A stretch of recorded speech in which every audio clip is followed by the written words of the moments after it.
We was on the bottom, yeah. Now we headed to the top. New level. On my level, don't see anybody. I don't see him. This right here could never stop. This could never stop. Hey, this right here could never stop. Hold up, nah, nah. Hey, this right here could never stop. Hold up, nah, nah. Hey, this right here could never stop. Hold up, nah, nah. Hey, this right here could never stop. Hold up, nah, nah. One time. Hey. I live on the job, right? Yeah, I'm always at work, right? Real people stay by me, right? Haters wanna do hurt, right? Know they trying to stop me, right? Drag my name through dirt, right? I don't feed into the hate, right? I just answer with a smirk, facts. I feel so special, facts. I know my worth, facts. My bloodline royal, facts. We the kings of the earth, right? You can't stop this, nah. You can't stop this, no way. Wallace, nice to meet you, man. My name is Basea. What we're doing out here, Wallace, we're teaching that the so-called blacks, Hispanics, and Native Americans, we're the Israelites. What's your father's race, Wallace? What's your father's race? Is he so-called African-American? American? Okay, we'll say American, all right? So according to the Bible, you wouldn't be American, bro. You would be an Israelite from the tribe of Judah. Bro, that's the same tribe that Jesus Christ come from. And I want to ask you before we get there, do you know what color Jesus Christ is? What does he look like? Well, the Bible says he's white. It says in the Bible it says he's white? You don't say it, but he look white. You say he look white. What makes you think he looks white? Give me that. What makes you think that? Yeah. Is it because you saw it on movies, stuff like that? Okay. Did your mom ever have a picture of Jesus being white? No? Okay, we're going to prove to you today that right there is false. Jesus Christ was not a white man. He's not coming back as a white man. He never was a white man. According to the Bible, Jesus Christ looked like me and you, a black man. We're going to read that for you. Watch this. You know, read. Revelation chapter 1, verse 1. The revelation of Jesus Christ. So it says revelation. What is the root word of revelation, Wallace? Revelation. Reveal. What does reveal mean? To show you, right? You're absolutely right. Reveal means to show you. So right here, the Bible says we're going to reveal to you, we're going to show you what? The revelation of Jesus Christ. We're going to show you. We're white like wool. I want you to pay attention. Notice how it starts with his hair. The hair on his head and the hair on his face. It goes into the color and then the texture. So we're going to compare and contrast these two. It says the hair on his head and his face was white in color and woolly in texture. Wallace, which one of these has white woolly hair? This one, right? So that's strike one for this fake white Jesus. Let's continue. Read. His head and his hairs were white like wool, as white as snow. And his eyes were as a flame of fire. So it says his eyes were as a flame of fire. Which one of these have red eyes? Exactly. It's not this blue-eyed devil right here.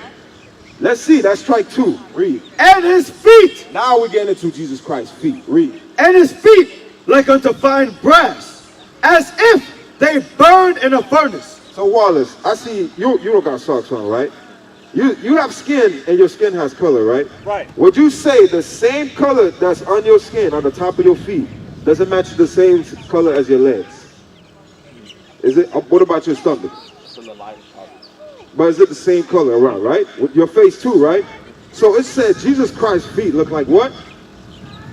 Revelation chapter 1, verse 15. And his feet like unto fine brass. So now, what color is brass, Wallace? Exactly. Brass is brown. So that's how you know that Jesus Christ was what? Black. He was black. It says it's brown. Let's see how dark Jesus Christ was, though. And his feet like unto fine brass, as if they burned in a furnace. It said Jesus Christ looked so black, it's like he would look like he was burnt in a furnace. You ever with your homeboys and they said, boy, you look so black, look like somebody baked your behind. That's what it's talking about. That's how dark Jesus Christ was. So that's letting you know that Jesus Christ was what color? Black. He was black. So how come when we go to the church, they have a white Jesus? When you go on Google, you type in Jesus, there's a white image. How come every time we go out and we ask our people, we ask other black people, what color is Jesus Christ? How come we say he's white? It's because the image they put out on him. I'm glad you said that. It is because the image that they put out. But I want you to notice something. Chinese people have a God that looks like them. East Indians have people that look like them. Right. People who are Muslim have a God that looks like them. Right. White people have a God or a Jesus that looks like them. But how come black people, we have a God that looks like Caucasian people? Give me Deuteronomy 28. You ever thought about that? How come do you go to church? You go to church, right? How come when we go into church that you see black people, we're bowing down to a white image of Jesus when we clearly just read that Jesus Christ is a black man according to the Bible? Right. How come? What do they teach you in church? Because I haven't been there in a while and I don't plan on going back. What do they teach you? What have you learned? Have faith in Jesus and stuff. Okay. How can you have faith in someone that you find out looks the opposite of this right here? Yeah, there you go. And it's okay you don't know. Because at one point we didn't know either until men like this were out here teaching us the truth according to the Bible. I want you to look at this image right here. I want you to look at this. Can you see this? What is he doing right here? Can you describe it to me? What's happening here? What do you see? Like a white man. A white man. Whipping slaves. Whipping slaves. Who are those slaves? Black people. Right. Those are our ancestors. It's us. So what is he doing? What is he holding in his hand? Right here. This one now. He's holding a cross, right? Doesn't this cross represent Christianity today? It does, right? All right, good. I want you to read something. Read Deuteronomy 29, verse 1 first. Deuteronomy chapter 29, verse 1. These are the words of the covenant which the Lord commanded Moses to make with the children of Israel in the land of Moab. So you heard about Moses before in the Bible, right? So this is Moses right here talking to the children of Israel. And God made a contract with the children of Israel. We're going to read what that contract is. Go to 28, verse 15 now. Deuteronomy chapter 28, verse 15. But it shall come to pass, if thou wilt not hearken unto the voice of the Lord thy God. So remember, this is a contract between the Israelites and God. I'm gonna make it more real for you. You like Jordan or Nike, right? Let's say Nike came to you, right? They say, hey Wallace, we got a contract, we want to sign with you. And this contract, there's things that you have to do. You can't talk bad about our brand, this and that. If you do it, there will be consequences.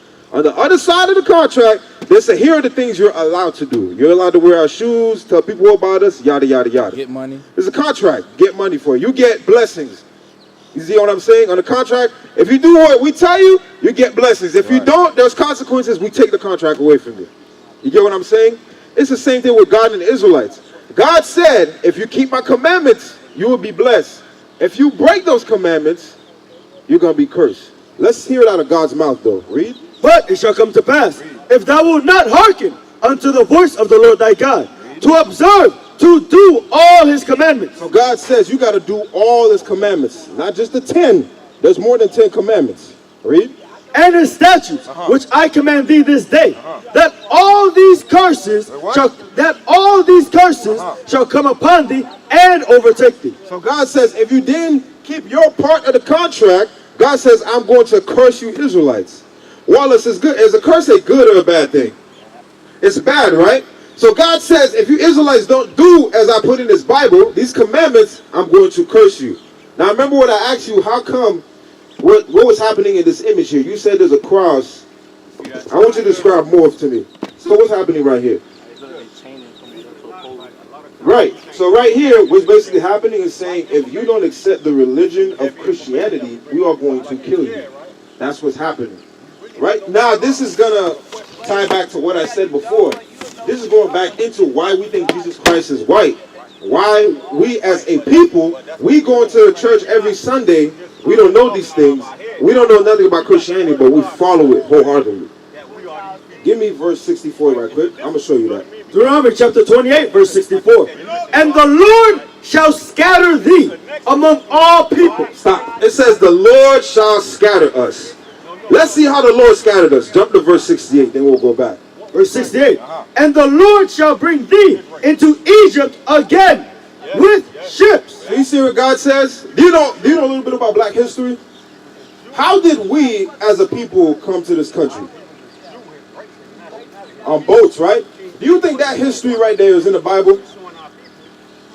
You probably, because it's always in the textbooks when you go in schools. They always tell us y'all came here as slaves and then y'all got civilized. But there's more to our history than what the education system is telling us. We didn't just come here as slaves. That was part of our history. But you are right. We came here on boats. I'm going to show you today that your pastor in the church, this is what your pastor... Exodus chapter 1, verse 13. And the Egyptians made the children of Israel to serve with rigor, and they made their lives bitter. It says they made them to serve with rigor and made their lives bitter. What do you think we were doing in Egypt? There you go. We were slaves. We were slaves in Egypt. So when God says in Deuteronomy 28:68, I'm going to bring you back into Egypt, he's not talking about the physical landmass. He's talking about the condition we were in when we were slaves. So now let's go back to Deuteronomy 28:68. Read. Deuteronomy chapter 28, verse 68.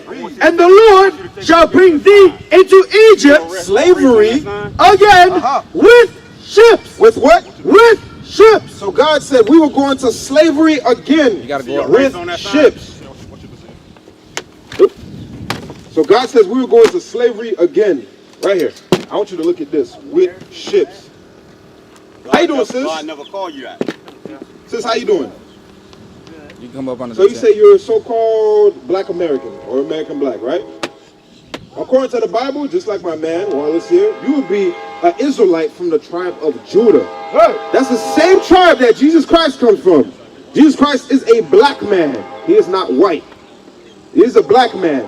Sis, I want you to look at this right quick. Do you know history? Do you know black history? How did so-called African Americans get to the USA? Well, we always hear that we come here on a plane, then we swim. How do we get here? They walk. We walk. I mean, not walk, but Nope. through the railroad. What? I don't know. Nope. We don't came know. here. Okay, I want you to look at this image. Come closer. Look at this down here. You see this? Who are those people in that ship right there? Who are those people right there? Oh, I see. Oh, I see. But who are they? Black people. Black people. What race of people you know were carried in mass on slave ships? Other than us. After that again. What race of people were carried on cargo slave ships? What racist people? What race of people? Yeah. Black people, right? Black people. Yeah. No other race went through what we went through. Do you agree with that? Do you agree with that? Yeah. Now, you acknowledge that we went into slave ships. Do you believe in the Bible? Do you think that history is in the Bible? You don't think so? Yeah, it is. It speaks about life. Yeah, it is. You sure? Yeah, Okay. You go to church?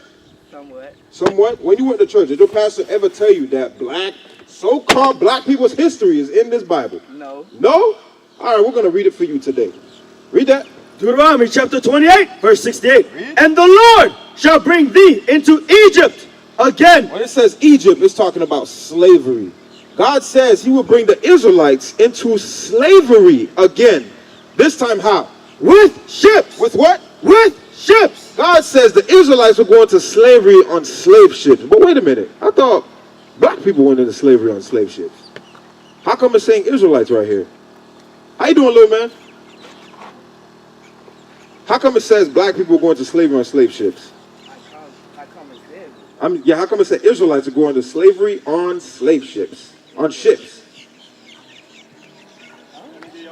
No? All right, so. Read it again. Deuteronomy chapter 28, verse 68. And the Lord shall bring thee into Egypt again with ships, by the way whereof I spake unto thee. Thou shalt see it no more again. So we're going to do compare and contrast. My sister, what's your name?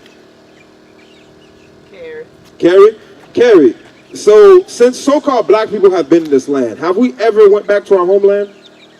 No. And it's just said the Israelites would never see their homeland again. So black people who our homeland, I'm glad you asked. I'm glad you asked. A lot of us think that our homeland is U.S.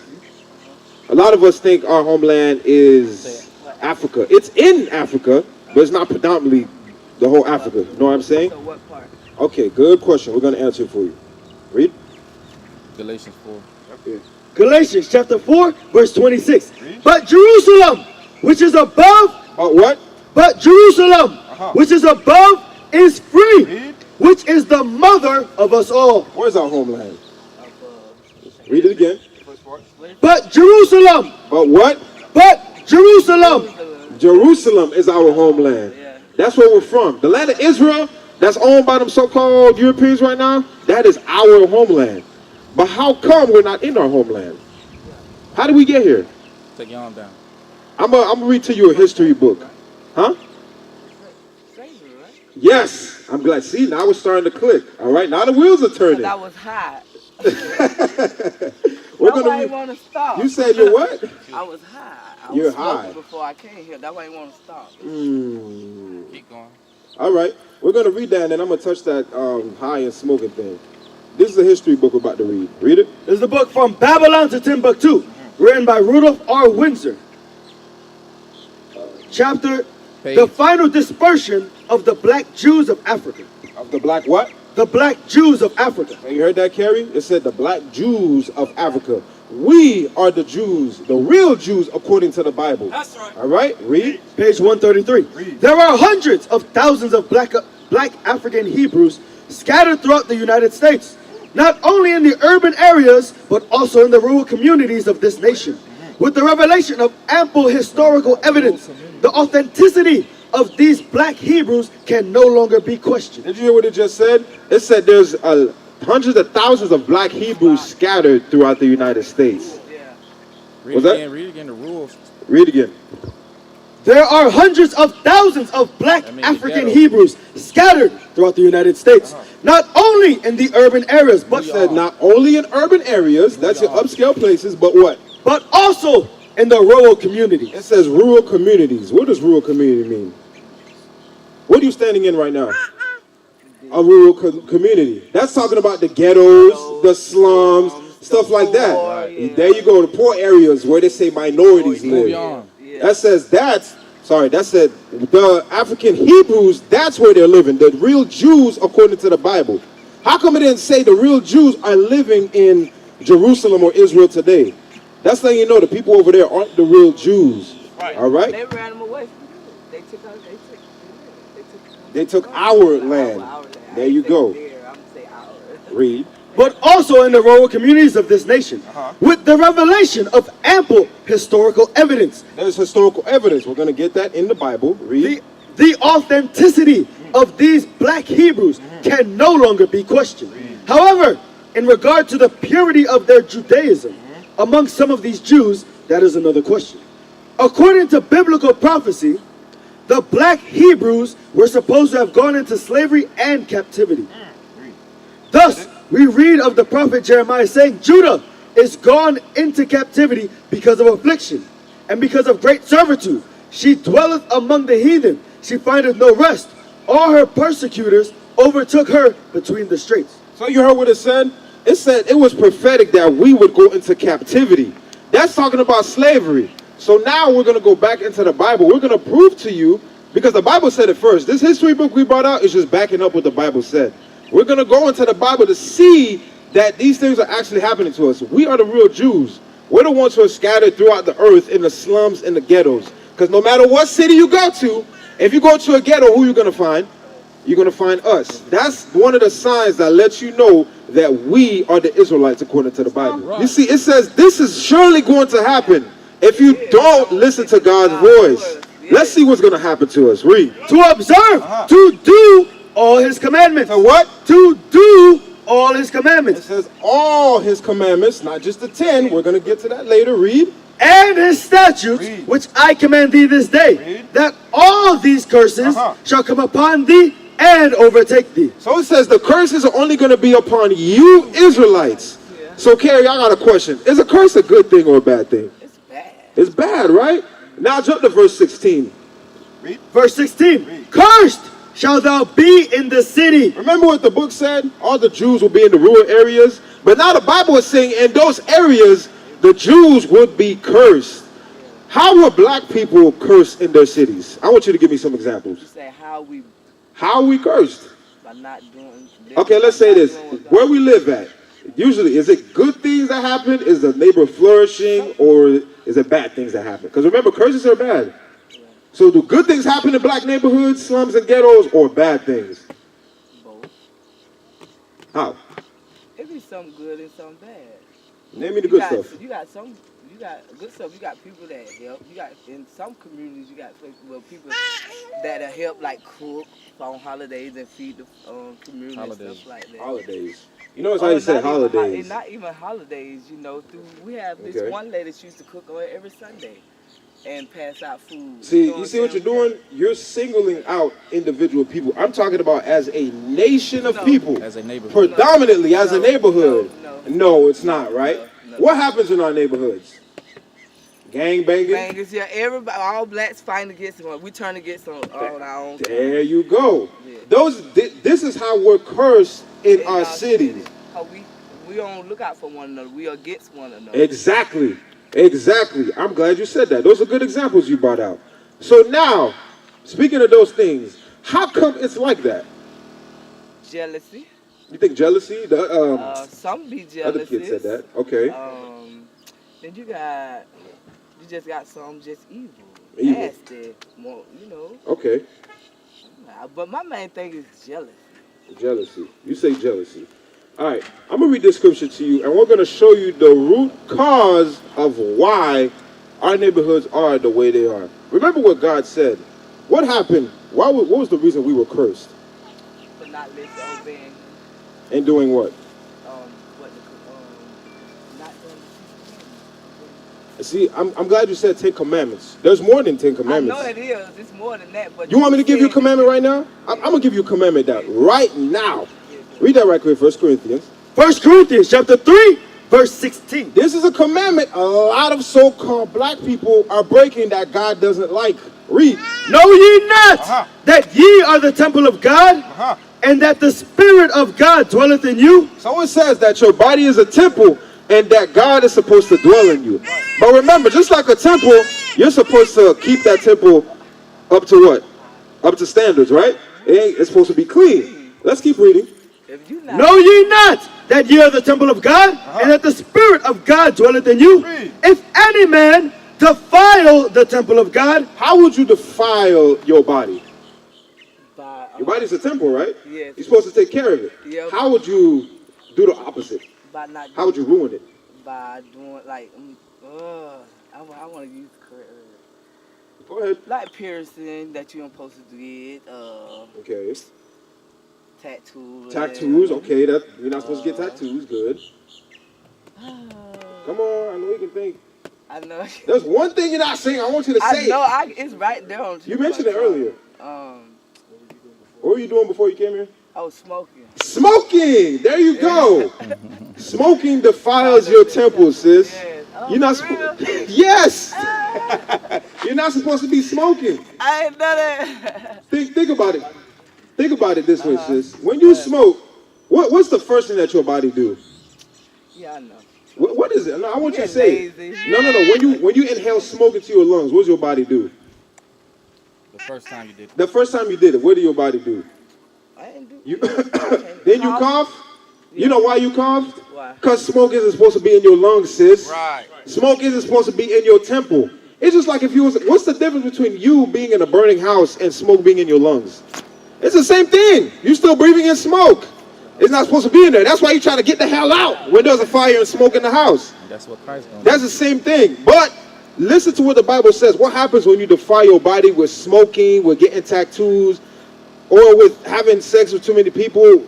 Having sex outside of marriage, I mean. Period. Read. If any man defile the temple of God, him shall God destroy. What? Him shall God destroy. You see what God says? That's saying God is going to kill you if you keep defiling your temple. I'm going to give you an example of why. It's like if you have a friend and your friend lets you borrow a car, right? But your friend say, hey, make sure I give you the car looking like this. I want it clean. I want it back the exact same way. You give your friend a car back, there's scratches all over the seat, the leather tore up, there's mud on the floor, there's feces on it, it smells like piss. How do you think your friend gonna feel? Piss. How do you think God feels when we're putting smoke into our lungs? Mad. There you go. But guess what? Guess what God can do to you? Read it again. No. 1 Corinthians chapter 3, verse 17. If any man defile the temple of God, him shall God destroy. For the temple of God is holy, which temple ye are. God says your temple is holy. Your body is separate. It's not supposed to be like everybody else. You're not supposed to have smoke, all types of drugs in it. God says he's going to kill you if you do those things, sis.